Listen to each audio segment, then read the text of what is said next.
So, John, what is really big on your radar in terms of commercial real estate?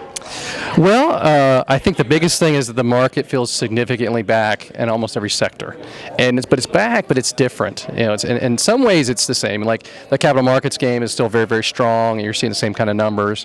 But in retail, it's back, but it's getting more and more mixed use, and it's not the same mixed use as we talked about in the years past. In years past, people say, "I'm doing a mixed use project," and that meant there was land, and they were building a hotel and building retail and building an office. And now when I talk about mixed use, I'm saying it's a retail shopping center that is mixing the uses within it. And the bad example I always use is the TV show Breaking Bad. And anybody watched that? Just Call Saul, and he had it was a lawyer that's in a shopping center.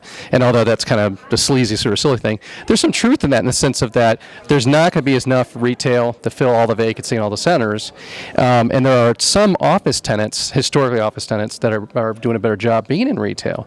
So I think the biggest trend that's kind of unique and cool, but it's actually not new because 80 years ago this is always the way it was, seeing medical, seeing churches, seeing religious, seeing gyms, seeing all those uses mixed into typical shopping centers. So the game's really changed. When I got in this business 20 years ago, the mall people didn't talk to the shop people, right?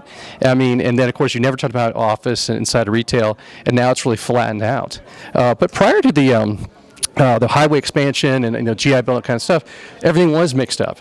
So we're just sort of going back to where we came from, which was keeping things closer together.